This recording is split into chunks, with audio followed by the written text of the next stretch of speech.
بسم اللہ الرحمن الرحیم۔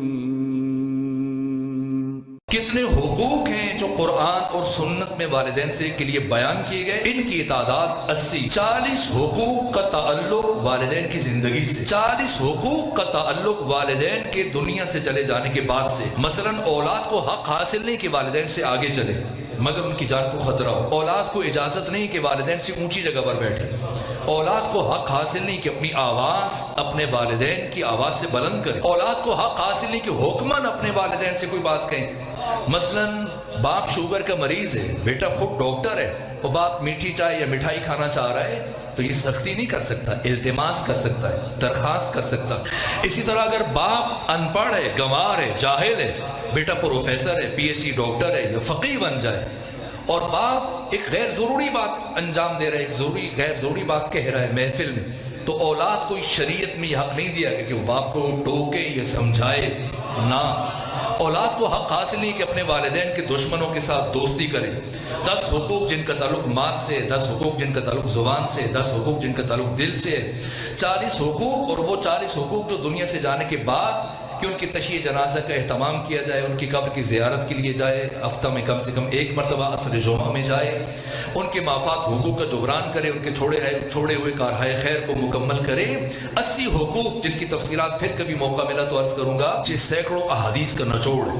میرے عزیزوں، اگر کوئی چاہتا ہے کہ اسے طول عمر نصیب ہو، اگر کوئی چاہتا ہے کہ اسے اچانک حادثاتی موت نہ آئے، اگر چاہتا ہے کہ اس کے رزق میں برکت ہو، اگر چاہتا ہے کہ اس کی زندگی میں لذت ہو، اگر وہ چاہتا ہے کہ دوستوں اور دشمنوں کی نگاہوں میں محبوب رہے، اگر چاہتا ہے کہ اسے اچانک حادثاتی موت نہ آئے، اگر چاہتا ہے کہ اس کی اولاد اس کی مطیع اور فرمانبردار رہے، اگر چاہتا ہے کہ اسے مرنے سے پہلے توبہ کی توفیق نصیب ہو جائے، اگر چاہتا ہے کہ اسے قبر کی سختیوں سے امان ملے، اگر چاہتا ہے کہ اسے جنت میں انبیاء کا قرب اور ہم نشینی نصیب ہو، اگر چاہتا ہے کہ میدان قیامت میں سے شفاعت محمد و آل محمد نصیب ہو، تو اس کے لیے سب سے بڑا عمل اور سب سے بڑا نسخہ والدین کی اطاعت اور والدین کی فرمانبرداری ہے۔ ورنہ امام سجاد فرماتے کہ جو اپنے والدین کا نافرمانبردار ہے، جاؤ اور اسے جا کر علی زین العابدین کا پیغام پہنچاؤ کہ جتنی عبادت کر سکتا ہے کر لے اور جتنی دعائیں مانگ سکتا ہے مانگ لے۔ علی کا بیٹا حسین کا بیٹا علی یہ کہہ رہا تھا کہ اللہ کی بارگاہ میں نہ تمہاری کوئی عبادت قبول کی جائے گی، نہ تمہاری کوئی دعا مستجاب کی جائے گی۔ اور ایک حق خاص ہے ماں کے ساتھ، اس میں باپ شامل نہیں ہے۔ جب امام علی بن حسین سے پوچھا گیا، اے فرزند رسول یہ بتائیں کہ اگر ایک ہی وقت میں باپ بلائے، اسی وقت میں ماں آواز دے تو کس کی طرف جائے گا؟ فرمایا ماں کی طرف جائے گا۔ پوچھا گیا کیوں؟ کہ اس لیے کہ اس نے تمہارا حمل کی زحمت کو برداشت کیا، 2 سال دودھ پلایا، ولادت کی سختیوں کو برداشت کیا، پھر اس کا دل نرم اور حساس ہے، اگر انکار کرو گے تو ماں کے دل کو زیادہ تکلیف پہنچے گی۔ اس صورت میں ماں مقدم ہے۔ کیا اس کائنات کا کوئی انسان اپنے والدین کی اطاعت سے مستثنا ہے؟ کسی کو چھوٹ ہے؟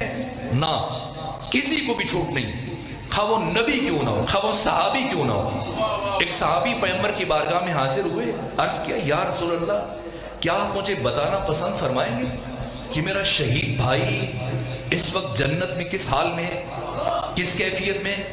پیغمبر نے اس صحابی کے چہرے کو دیکھا، وہ فرمایا کون سی جنت؟ عرض کیا یا رسول اللہ کیا میرا بھائی شہید نہیں ہے؟ فرمایا شہید ہے۔ کہا آپ نے نہیں فرمایا تھا شہید جنت میں جائے گا؟ کہا میں نے کہا تھا۔ کہ پھر کیوں میرا بھائی جنت میں نہیں ہے؟ فرمایا میرے صحابی اگرچہ تمہارا بھائی شہید تھا لیکن شہید ہونے کے ساتھ ساتھ وہ اپنے والدین کا نافرمانبردار تھا، اور اللہ نے جنت کو والدین کے نافرمانبردار کے اوپر حرام قرار دیا۔ کوئی صحابی مستثنا نہیں ہے، کوئی نبی مستثنا نہیں ہے۔ 25 سے 26 انبیاء ہیں جن کا ذکر اللہ نے قرآن میں نام لے کے کیا، لیکن کسی بھی نبی کا ذکر پروردگار نے یکجا نہیں کیا سوائے جناب یوسف علیہ وعلی نبینا علیہ تحیۃ وثنا۔ 100 سے زیادہ آیتیں جناب یوسف کے لیے خدا نے اتاری، اور اس واقعے کو اللہ نے قرآن مجید کا سب سے بہترین واقعہ قرار دیا، اور جناب یوسف کو اللہ نے تمام جوانوں کے لیے اسوہ اور آئیڈیل قرار دیا، ان کے کردار کو سراہا، پسند کیا۔ یہ جناب یوسف جب چند سالوں کی جدائی کے بعد اپنے باپ یعقوب کا سامنا ہوا اور جیسے دور سے جناب یعقوب کی نگاہ پڑی یوسف پر تو سواری سے نیچے اتر آئے اور سر پر انہوں دوڑنا شروع کیا وارفتگی کے عالم میں. اور دوسری سمت جناب یوسف جو سوار ہو کر آ رہے تھے اپنے باپ کو پیدل آتے دیکھا تو سوچ میں پڑ گئے کہ مجھے کیا کرنا چاہیے, میں بھی پیدل چلوں یا سوار ہو کے آگے بڑھوں. پھر سوچا نہ, شؤون ریاست کا, آداب مملکت کا, حکومتی پروٹوکول کا تقاضا ہے کہ مجھے باقی وزیروں کے ساتھ, مشیروں کے ساتھ, گورنروں کے ساتھ, خواص کے ساتھ سوار ہو کے جانا چاہیے, کسی رعونت و تکبر کی وجہ سے نہیں, آداب حکومت کی رعایت کرتے ہوئے یہ سوار ہو کر آگے بڑھے. لیکن چند قدم طے کرنے کے بعد انہیں یہ احساس ہوا کہ یہ مناسب نہیں ہے کہ میرا باپ یعقوب پیدل چلا آ رہا ہے اور میں سوار ہو کر آگے بڑھ رہا ہوں. اس لیے سواری سے نیچے اتر آئے اور پیدل چلتے ہوئے آگے بڑھے. اور جیسے قریب پہنچے اپنے باپ یعقوب سے, اس سے پہلے کہ مصافحہ کرتے, معانقہ کرتے, گلے ملتے, جبرائیل نازل ہوئے اور جبرائیل نے فرمایا اے یوسف اپنا دایاں ہاتھ کھولیے. یوسف نے دایاں ہاتھ کھولا تو ایک نور آسمان کی طرف بلند ہوا. یوسف نے تعجب سے پوچھا جبرائیل یہ کیسا نور تھا؟ کہا یہ نور نبوت تھا. کہا کیا مطلب؟ کہا اللہ نے نور نبوت کو آپ کے صلب سے ہمیشہ کے لیے واپس لے لیا. اب آپ خود تو نبی ہوں گے لیکن آپ کی نسل میں کوئی نبی نہیں آئے گا. پوچھا کیا ہوا؟ کہا جناب یوسف آپ سے ترک اولا سرزد ہوا. کہا کیسا ترک اولا؟ کہا یوسف آپ نے اپنے باپ یعقوب کے احترام میں اترنے میں تاخیر کی ہے اور خدا کو یہ تاخیر گوارا نہیں کہ میاں بی بی راضی تو کیا کرے گا قاضی. مثلا یونیورسٹی میں, کالج میں, آفس میں کلیگ ہیں لڑکی لڑکا اور یہ فیصلہ لیتے ہیں کہ ہم آپس میں شادی کر لیں اور عدالت کی طرف رجوع کرتے ہیں, ہائی کورٹ جاتے ہیں, سپریم کورٹ جاتے ہیں اور چیف جسٹس فیصلہ سناتا ہے کہ ان کی شادی ہونی چاہیے اور chief minister, prime minister, president یہ حکم جاری کریں کہ انہیں قانونی تحفظ فراہم کیا جائے. اور پاکستان کا سب سے بڑا مفتی اٹھے اور اس لڑکی اور لڑکے کا نکاح پڑھا دے. لڑکی خود راضی, ماں راضی, تمام بہنیں, سارے بھائی, اس کے ماموں, خالائیں, چچا, تایا, نانا, تمام رشتہ دار راضی ہیں سوائے باپ کے. خود بھی راضی ہے, سارے رشتہ دار, خالائیں, چچا, تایا, نانا, نانی, ماموں سب راضی. اور چیف جسٹس یہ حکم سنائے اور پرائم منسٹر آرڈر جاری کرے اور مفتی اعظم اٹھ کر ان کا نکاح پڑھا دے. اس نکاح کی شرعی حیثیت کیا ہے؟ جس لڑکی کو اس کے باپ کی اجازت نہیں, باقی سب راضی اور نکاح پڑھایا جائے. اس کی شرعی حیثیت, اس کی شرعی حیثیت یہ ہے کہ یہ نکاح نامہ اٹھائیں اور اسے پھاڑ کر ردی کی ٹوکری میں پھینک دیں.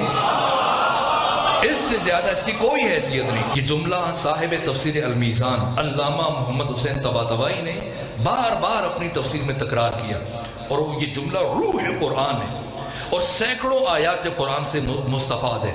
کیا فرماتے ہیں؟ فرماتے کہ ہم انسان پیدا نہیں ہوئے بلکہ ہم انسان بننے کے لیے پیدا ہوئے. جوان یہ جملہ لوہے دل پر نقش کریں. ہم انسان پیدا نہیں ہوئے بلکہ ہم انسان بننے کے لیے پیدا ہوئے. تو ابھی جو ہمیں انسان کہا جاتا ہے مجازن انسان کہا جاتا ہے. حقیقتاً کیسے انسان بن سکتا ہے؟ علماء اخلاق نے 6 عوامل بیان کیے, 6 فیکٹرز ہیں. 3 ہڈن فیکٹر ہیں, 3 اوپن فیکٹر ہیں, 3 عوامل خفی, 3 عوامل جلی. دعا, توفیق, توارث صفات, جینز, یہ عوامل خفی. والدین, استاد, سماج, یہ عوامل جلی. ان 6 عوامل میں سے قوی ترین عامل والدین, اور والدین میں سے قوی ترین عامل ایک ماں کا وجود ہے. یہ ماں انسان سازی کا کارخانہ ہے. اس لیے پیغمبر اسلام نے فرمایا کہ جنت ماں کے قدموں کے نیچے۔ اللہ نے اولاد کو والدین کے ساتھ احسان کا حکم دیا، یعنی زندگی میں کبھی اپنی ضرورت کے لیے والدین کو اپنی زبان سے نہ کہنا پڑے۔ اولاد اپنے والدین کی ضروریات کی طرف ان کے کہے بنا متوجہ ہو، یہ پہلا رکن۔ دوسرا رکن اسے مباشرتاً انجام دیا جائے۔ مثلا اگر مجھے پیاس لگی تو یہ جوان محسوس کریں کہ ہاں مجھے پانی چاہیے، لیکن خود جانے کے بجائے اپنے ساتھ بیٹھے ہوئے کسی اور فرد سے کہیں کہ آپ جا کے لے آؤ، اور وہ لائے اور پیش کر دے، تو یہ نیکی ہے، حسنہ ہے، احسان نہیں۔ احسان وہ نیکی جسے اپنے ہاتھ سے انجام دیا جائے۔ اللہ نے اولاد کو والدین کے ساتھ احسان کا حکم دیا، یعنی اولاد والدین کی خدمت اپنے ہاتھ سے انجام دے۔ اگر باپ تھکا ہے، ماں تھکی ہے، اور انسان اپنے ملازم یا ملازمہ سے کہے کہ تم ان کے پاؤں دبا دو، تو یہ نیکی کہلائے گی، احسان نہیں۔ احسان تب ہوگا جب خود اپنے ہاتھوں سے اپنے والدین کی خدمت کرے، کم سمجھا جائے، اس کی انجام دہی میں جلدی کی جائے۔ وَبِالْوَالِدَيْنِ إِحْسَانًا إِمَّا يَبْلُغَنَّ عِنْدَكَ الْكِبَرَ، اگر تمہاری زندگی میں بوڑھے ہو جائیں، أَحَدُهُمَا، دونوں میں سے ایک، او کلاہما، یا دونوں، فلا تقل لہما اف، خبردار انہیں زندگی میں کبھی اف نہ کہنا، ولا تنہرہما، انہیں کبھی نہ جھڑکنا، وقل لہما قولا کریما، ہمیشہ ان کے ساتھ نرمی سے گفتگو کرنا، واخفض لہما جناح الذل من الرحمہ، اور جب ان کے سامنے جاؤ تو اپنے دونوں شانے، یہ قرآن ہے، اپنے دونوں کندھے انتہائی ادب کے ساتھ ان کے سامنے جھکا کر رکھنا، اور جب جب ان کے چہروں پر نگاہ پڑے خدا سے کیا مانگنا، وَقُلْ رَبِّ ارْحَمْهُمَا كَمَا رَبَّيَانِي صَغِيرًا، پروردگار تو ان دونوں پر اسی طرح سے رحمت نازل فرما جس طرح سے ان دونوں نے بچپنے میں میری تربیت کی، پرورش کی، پروان چڑھایا۔ پہلا سوال جو ایک باشعور ذہن میں پیدا ہوتا ہے کہ اللہ نے والدین کی اطاعت کو کیوں واجب قرار دیا؟ یہی سوال جب امام چہارم سے پوچھا گیا تو فرزند حسین نے فرمایا کہ جن دو وجوہات کی بنا پر اللہ کی بندگی اور عبادت واجب ہے، انہی دو وجوہات کی بنا پر والدین کی اطاعت اور فرمانبرداری واجب ہے۔ اللہ کی عبادت و بندگی کیوں واجب ہے؟ امام نے فرمایا پہلی وجہ، اللہ انسانوں کا خالق ہے۔ دوسری وجہ، اللہ انسانوں کا رب ہے۔ اگر پروردگار صرف ہمارا خالق ہوتا اور ہمارا رب کوئی اور ہوتا تب بھی اللہ کی بندگی ہم پر واجب نہیں، اور اگر ہمارا خالق کوئی اور ہوتا اور اللہ صرف ہمارا رب ہوتا تب بھی اللہ کی بندگی واجب نہیں تھی۔ کیوں واجب ہے؟ خالق بھی ہے، رب بھی ہے۔ پہلے اس نے ہمیں عدم سے وجود دیا، نہیں سے ہے بنایا، اور پھر خلقت وجود سے آراستہ کرنے کے بعد ہمیں ہمارے حال پر نہیں چھوڑا، ہماری ربوبیت فرمائی، اس لیے اس کی بندگی واجب ہے۔ تو والدین کی اطاعت کیوں واجب ہے؟ امام سجاد نے فرمایا انہی دو وجوہات کی بنا پر۔ کیوں؟ اس لیے کہ والدین اللہ کی ان دونوں صفات کے مظہر ہیں۔ صفت خالقیت پروردگار کو اس کائنات میں ظہور ملا والدین کے وسیلے سے، اور صفت ربوبیت پروردگار اس کائنات میں متجلی ہوئی والدین کے ذریعے سے۔ اگر یہ وسیلہ درمیان میں کار فرما نہ ہوتا، نہ ہم دنیا میں آتے، نہ ہماری پرورش ہوتی۔ یہ پہلا سوال۔ دوسرا سوال، جب اللہ اپنی اطاعت کا حکم دے رہا ہے اور والدین کی اطاعت کا حکم دے رہا ہے، تو کیا اس اطاعت میں وحدت پائی جاتی ہے؟ نہ، کہیں بھی ٹکرا سکتی ہے۔ خدا کچھ اور طلب کرے، والدین کچھ اور کہہ دیں، تو کس کی مانی جائے؟ اس لیے کہ ساری کائنات میں صرف اللہ اور محمد و آل محمد کی اطاعت میں وحدت پائی جاتی ہے۔ جو خدا چاہتا ہے وہ یہ 14 چاہتے ہیں، اور جو یہ 14 چاہتے ہیں وہ خدا چاہتا ہے، اور یہ کہ ہمارا کوئی بھی کام 5 حالتوں سے باہر نہیں، یا واجب یا حرام یا مکروہ یا مستحب یا جائز مباح۔ واجب جسے کرنا ضروری ہے، چھوڑا تو گناہ ہے اور سزا ملے گی۔ حرام جس سے بچنا ضروری ہے، اگر ارتکاب کیا تو سزا ملے گی۔ مستحب انجام دیا تو ثواب ہے، ترک کیا تو کوئی گناہ نہیں۔ مکروہ فتاوت الواضحہ میں شہید صدر نے جو تعریف بیان کی، ایسا عمل جس کے ترک میں ثواب ہے، چھوڑنے میں ثواب ہے۔ مثلا رات میں کھڑے ہو کے پانی پینا مکروہ ہے، اگر کوئی زمین پر بیٹھ جائے اور بیٹھ کے پیے، اس نے مکروہ کو چھوڑا، اس سے ثواب ملے گا۔ بازار میں 2 خواتین چل رہی ہیں، ان کے بیچ میں چلنا، بیچ سے گزرنا مکروہ ہے، اگر کسی نے یہ کام ترک کیا ثواب ملے گا۔ قبروں کے کتبے پڑھنا مکروہ ہے، اگر کسی نے یہ کام انجام چھوڑا ثواب ملے گا۔